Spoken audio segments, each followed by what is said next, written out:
Marcus Aurelius, the most powerful man in Rome, woke up every morning and did something that most people would call insane. And it's the same thing that Navy SEALs, billionaire CEOs, and the world's most disciplined people do before sunrise. But here's what nobody tells you about this morning routine. It's not about motivation. It's about building a mind so strong that discipline becomes automatic. Stay with me, because habit number 4 is going to make you uncomfortable. And that's exactly the point. The Stoics understood something that modern neuroscience is only now confirming. Your morning is a battleground. Win it, and you set the tone for your entire day. Lose it, and you're playing catch up until you fall asleep. But before we dive into these 7 habits, there's one thing you need to know. Most people quit on habit number 3 because it forces them to face something they've been avoiding their entire lives. Let's start with the easiest one first. Habit 1, the 5-minute stillness practice. 5 minutes of complete stillness, not meditation, not mindfulness, stillness. Here's the difference and why it matters. When Seneca talked about retreating into yourself, he wasn't talking about escaping reality. He was talking about building an inner fortress. Here's how the Stoics did it, and why your brain desperately needs this in the age of notifications. Sit, spine straight, eyes closed. For 5 minutes, do absolutely nothing. No app,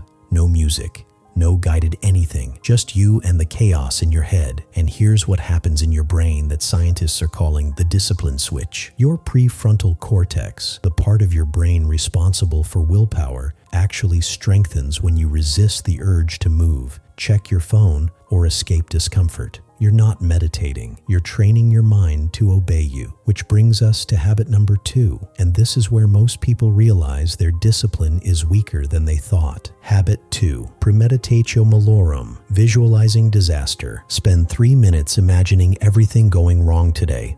Sounds crazy, right? But the Stoics called this Premeditatio Malorum, the premeditation of evils, and it's the secret weapon of every person who stays calm when chaos hits. Here's what you do. Picture your car breaking down, your boss criticizing your work, your partner starting an argument, a friend betraying you, your project failing. Go through each disaster in vivid detail. Your brain is screaming right now. Why would I do this? Isn't this just negative thinking? No. Here's the difference, and it's everything. Negative thinking makes you a victim of circumstances. Negative visualization makes you a master of them. When you've already mentally rehearsed the worst-case scenario, nothing can shake you. You're not hoping things go well. You're prepared when they don't. But here's where it gets interesting. This next habit is the one that separates people who think about discipline from people who embody it. And I'm warning you now, it's going to sound extreme. Habit 3, voluntary discomfort, the cold plunge. Deliberately make yourself uncomfortable for 90 seconds, and I mean really uncomfortable. The Stoics practiced poverty for a day. They slept on hard floors. They fasted. Why? Because comfort is a trap, and every single day you choose comfort over discipline, you're training yourself to be soft. Here's the modern version. End your shower with 90 seconds of cold water. Not lukewarm, cold as it gets. And here's what's happening in those 90 seconds that will change your entire day. Your brain is screaming at you to stop. Your body wants out. Every fiber of your being is searching for an escape. But you stay, you breathe, you endure, and in that moment, you prove to yourself that you are not controlled by discomfort. You control it. This is where discipline is forged, in the gap between what you want to do and what you choose to do. Epictetus said, "No great thing is created suddenly," but here's what he didn't say. Small acts of daily discomfort create an unstoppable person, which leads us to habit number 4. And this is the one that's going to reveal something about yourself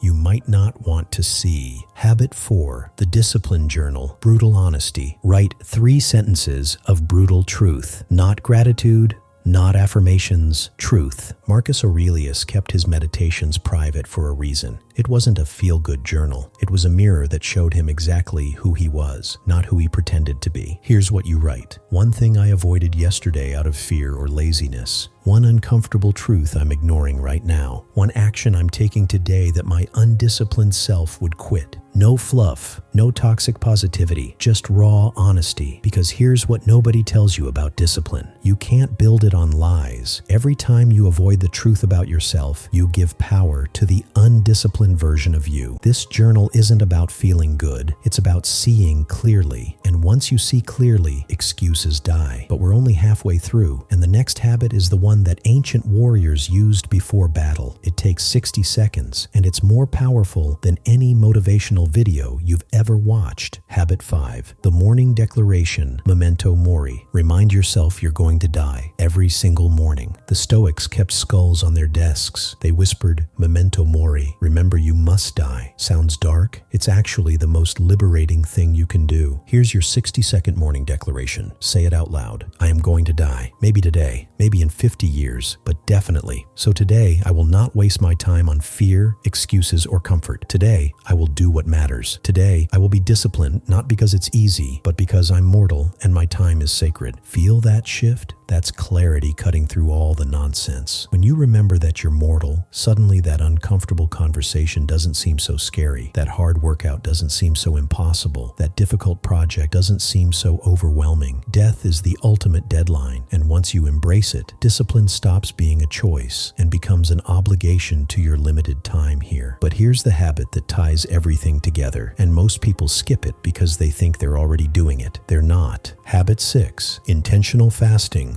Delay gratification. Don't eat for the first 2 hours you're awake, not because of health, because of power. Your body wakes up and immediately starts demanding coffee, food, comfort. And what do most people do? They obey instantly. The Stoics fasted to prove they were in control of their bodies, not the other way around. Here's what's really happening. Every time you feel hunger and don't immediately satisfy it, you're training your nervous system to tolerate desire without acting on it. That's the definition of discipline. Think about it. How many times a day do you feel an urge and immediately satisfy it? Check your phone, eat a snack, hit snooze, skip the workout. Every single time you delay gratification, you're building the muscle that separates disciplined people from everyone else. This isn't about food. It's about proving to yourself that you are not a slave to impulse. But there's one final habit, and this is the one that makes all the others permanent. Miss this, and everything falls apart. Do this, and discipline becomes who you are, not what you do. Habit 7. The evening review, Memento practice. Before bed, grade yourself. Not tomorrow morning, tonight. The Stoics practice daily self-examination. Seneca asked himself every night, what bad habit did I cure today? What vice did I resist? How am I better? Here's your version. Did I do my 5 minutes of stillness? Yes or no? Did I visualize potential disasters? Yes or no? Did I embrace discomfort? Yes or no? Did I write my brutal truths? Yes or no? Did I remember I'm mortal? Yes or no? Did I delay gratification? Yes or no? No excuses, no justification, just yes or no.